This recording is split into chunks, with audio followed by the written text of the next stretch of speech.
أعوذ بالله من الشيطان الرجيم بسم الله الرحمن الرحيم وقال فرعون ائتوني بكل ساحر عليم فلما جاء السحرة قال لهم موسى ألقوا ما أنتم ملقون فلما ألقوا قال موسى ما جئتم به سحر إن الله سيبطله إن الله لا يصلح عمل المفسدين ويحق الله الحق بكلماته ولو كره المجرمون صدق الله العلی العظیم. انتہائی قابل احترام دوستانو، سورہ یونس آیت نمبر 79، 80، 81 اور 82 مطالعہ کو. د فرعون په دربار کې موسی علیہ السلام و هارون علیہ السلام چې کوم دعوت پیش کو او موسی علیہ السلام چې کومې معجزې وشیلې د هغې په انکار کې یو طرف ته انکار وشو، د انکار بنیاد دا وشیله شو چې دراصل تاسو د دغه دعوت بنیاد باندې یا د خبرې په بنیاد باندې تاسو وتكون لكم الكبرياء في الارض، تاسو زمکې کې خپله بډایي غواړئ، یعنی مشرونه غواړئ، او دا نشي کېدی ځکه چې مشرونې باندې خو فرعون ناسته. فرعون دا یې چېرې زه خو دا نه غواړم چې د ما مشرونې مقابلې کې څوک مشر جوړ شي. حالانکه دعوت بنیاد خدا نه و، دعوت بنیاد دا و چې الله یو ومنه او د آخرت عقیده ومنه. او چې کله د آخرت عقیده ومني او الله یو ومني او هغه بالاتر ومني، نو دې مطلب دا شو چې د تا ازادي ختم شه. دا خو عامه خبره ده. لہذا فرعون په دې خبرې پوه و چې که چیرې زه دا دعوت قبلوم د دې مقصد څه ده. دلته هغه خپل کم چې یو اقتدار و هغه سره کم چې یو د دنیا نام و نمود یو، بیا د هغه سردارانو چې کم مفاد دنیا کې او کم طاقت ورته میلاو، هغه طاقت ته خو لګام لګېدو. لہذا هغوی پینت را بدله که پیله خو ورته دا ویلو چې دا جادو ده، او دویم ورته دا ویلو چې یاره دا اصل کې دعوت موت نه ده، تاسو پیغمبر نه بلکې تاسو خپله بډایي غواړئ، تاسو یې چېرې تاسو لاس ته اقتدار دیر شي. همیشه دپاره د وخت نظام د حق مقابلې کې هم دغه دعوا کړې ده. موجوده دور کې هم نن هم چې کوم دنیا کې سپر پاور ده هغه دا چې وایي ما مخې ته به طاقت څرنګه څوک ورځي. دا جګړه چې ده په دغه بنیاد ده چې زه خو زه دې جوړوم بلکې زه دې چلوم هم یې ټمبم، لیکن ته به نه جوړایي، تا ته اختیار نشته. ما چلولی هم ده او زه چلوم، بیا هم چلوم، ما سره موجود خو بل به نه چې ته به نه جوړایي. دا هغه جګړه ده چې د حق او د باطل په درمیان په منځ کې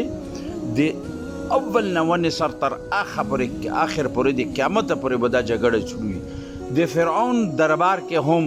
همدغه جګړې ابتدا وشته چې اصل خبره داسې ده چې ته د ما او قرآن کې نورو ځایونو کې دي رسي او هغه کې هم دغه ده چې تاسو اصل کې د ما بدشیۍ ته خطره ده. مخکې یو کړي یو خبره تېره شوې ده چې د موږ خدایان که چېرې ته بچ کوې او دوی خدایان خپل جوړ کړي وو، نو د خدایانو مقصد دا و چې خپل نظام چې بچ کو. نو دلته کې کله چې دا خبره وشوه نو ورته دا ویلو فرعون چې موږ وما نحن لکما بمؤمنین، ایمان رانه نیولی نه یو، تا سره تا خبرې منه نیولی موږ نه یو، موږ به مقابله کوو. همدغه خبره کفار مکه وه. اوس مخکې الله تعالی یایي ورته یي چې وقال فرعون، اوس فرعون وایي، فرعون اوس چل کوي، اوس د دې توړ به پیدا کوي. دلته خو کومه معجزات چې ده، کم دعوت چې ده، هغې بنیاد دومره مضبوط ده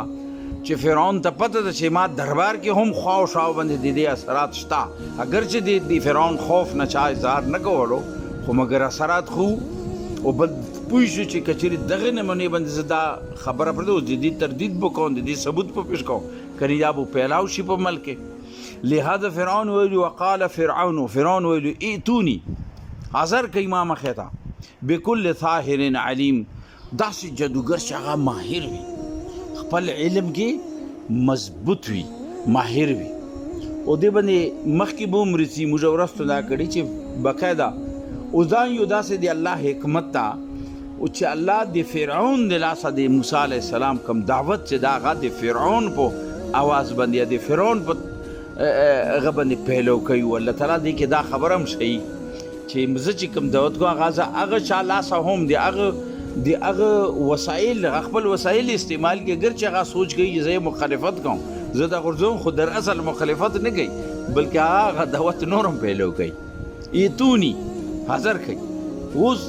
نه صرف دا حاضرو بلکې هغې ته یوه مجمع ولګېد دا اعلان عام وشو خلک راغللو چې هر ټولو ته پته ولګي اگر چې د فرعون مقصد دا و چې د ځای کې به دا جادو کینونه وشي چې ورځي به دا منګور خو هر څوک جوړولی شي دا خو جادوګر راو هغون جوړ کړو منګرونه خو هغې سره به دا وي چې که چېرې د مات دربار نه بار کله دا خبرې کوي مجمع کې نو هغوی به هم دغه جواب کوي چې مړه منګور خو هغان جادوګر هر جادوګر جوړولی شي لهذا دا یو جادو کیل ده نو هغه خو مقصد دا و د الله تعالی مقصد څه الله تعالی دا شیلو چې د تا په آواز باندې د تا په ذریعې سره به د موسی علیه السلام کم دعوت چې د هغه به ملک تمام عوام کې پیلو کیږي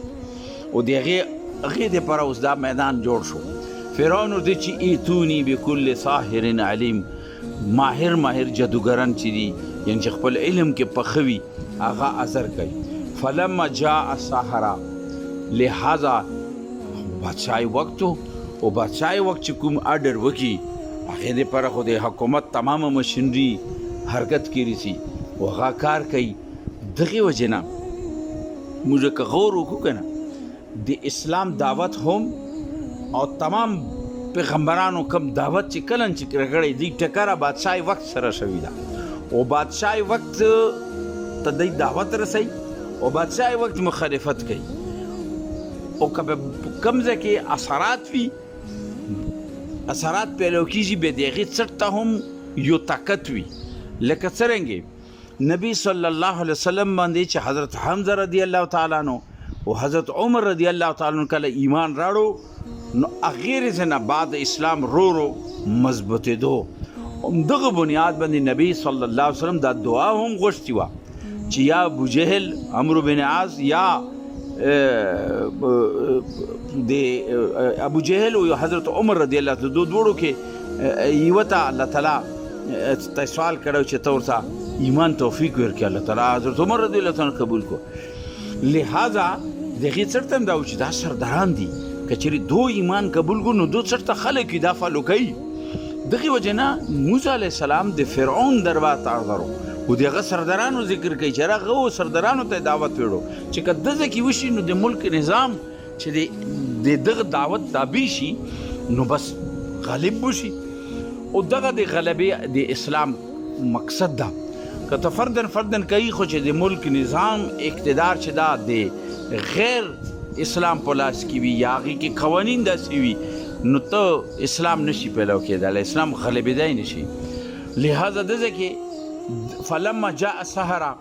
جادوګر راغللو لہذا جمع کو ټولو جمع کو فلما جاء السحره بس جادوګر حاضر شو ځکه چې آرډر یې وشو تمام مشینري حرکت کې راغله ملک نه خو قابل کم غچي جادوګر چې هغه حاضر کو قال لهم موسی چې کله حاضر شو میدان ولګېدو مجمع خلق او چرچا په اعلانات شو چې بی د جادوګرو مقابله ده او د موسی علیه السلام چې کوم کرتب پیش کړی ده کومه مازه چې پیش کړي د هغې مقابله ده نن هغه حاضر شو چې څه ټیم حاضر شو نو قال لهم موسی علیه السلام هغوی ته ویلو القو واچوئ څرګند کوي هغه ما انتم ملقون کم چال چې تاسو چلوئ وچلوئ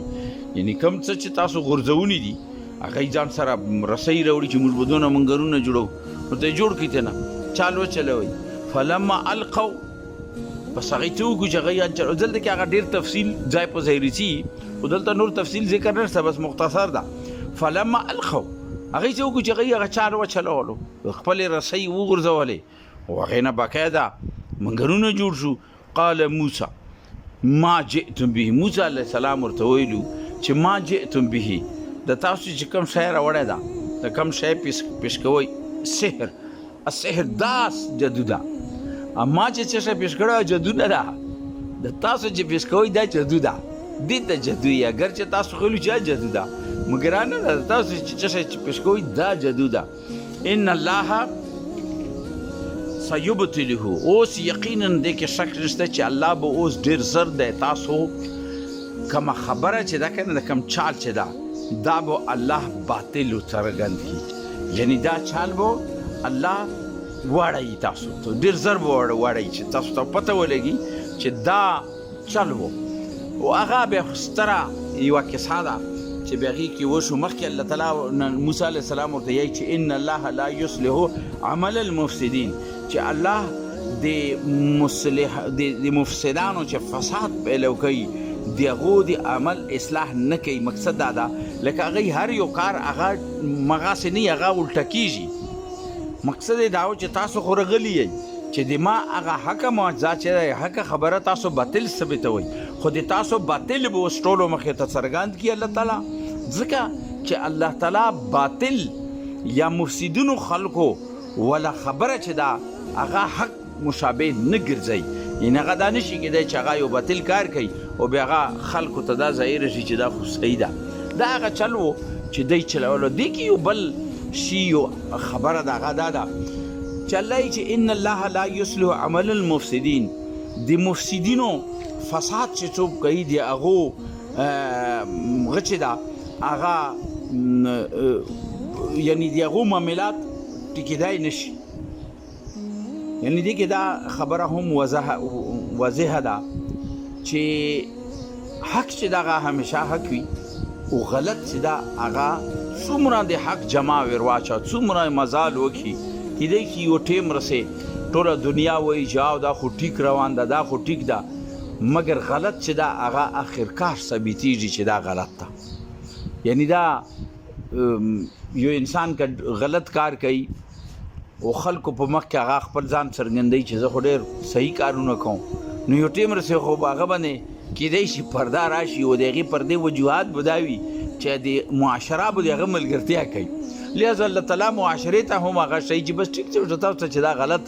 منظور ته بس وایي صحیح، نو خلک وایي دا خو به ترقۍ ته روان ده، خو د الله نظام داسې ده چې دغه غلط به آخرکار غلط ثابتېږي. نو غلط کار ته یا غلط کار کله د صحیح کار مقابلې کې نشي راتللی. دا هغه خبره ده چې په د آیات کې ده چې ان الله لا یصلح عمل المفسدین، غلطو خلکو د فساد والے خلکو خبرې برحقې نشي کېدی. ویلي ویحق الله الحق بکلماته، چې الله خپل فرمان ذریعه سره، خپل فرمان مطلب ده بکلماته یعنی الله تعالی خپل حکمت سره او خپل فرمان خپل حکم سره الله همیشه دا دستور ده چې هغه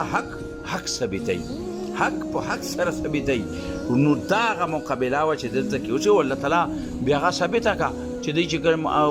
رسۍ وغورځول هغې نه واقعیتا چې منګرونه جوړ شو داسې ګرځېدلو معاشره ډېره محفل چې ټوله مجمع چې ولاړه ډېره حیران شوي چې هو دا خو وکي سره که دلته منګور ده ځه منګرونه جوړ شو، مګر بیا څه وشو چې موسی علیه السلام د هغې جواب کې چې وکړو د هغې منګرونه ختم کړل شو. بس یې چې هړپ نه بلکې هغه چې څنګه خپله مزه وچولی ده وله په میدانه کې منګورو هغه ټولې رسۍ پرتې وي، هغه ټولې رسۍ وي یا لاښتې وي یا څه شی بیا نه هغې هېڅ حیثیت نه خلکو ولیدي چې دا خو اوس یو ساعت مخکې منګورو اوس خو دا لاښته ده دا رسۍ د هغه هغې چې جوړ کړی چل هغه هغه ځای ناکام شو، هغه یو بلغه د مخکې رسي دي هغې بعد ځای په ځای. لہذا دی الله دا ویحق الله الحق بکلمات، الله خپل فرمان سره حق ثابتوي. ولو کرح المجرمون، مجرمانو خلق تا څومره هم دا خبره ناګوار وي دلته دا معنا ده، خو لیکن مطلب دا ده چې مجرمان څومره هم کوشش وکړي، مجرم خلق مخالف خلق د حق په مقابله کې خو څومره طاقتور وي، څومره چلونه چلی، څومره هغو ته ناګوار وي، څومره کوششونه کوي، څومره دیوالونه ورته جوړوي، رکوټونه ورته پیدا کوي، هغې باوجود الله یایي چې د ما خبره چې دا هغه به برحق ثابتېږي. دا خبره ده چې الله تعالی د نبي صلی الله علیه وسلم په باب کې یو ځای کې فرمایلي هو الذي ارسل رسوله بالهدى ودين الحق ليظهره على الدين كله ولو كره المشركون. دین به غلبېږي او غالب شو د ډېر کوشش وکړو الله غالب شو. نن هم هغه خبره ده، نن به انشاءالله په دنیا کې اسلام غلبېږي، خو دغه کار کې دی الله موږ ټول قبول کړي. واخر دعوانا الحمدلله رب العالمین.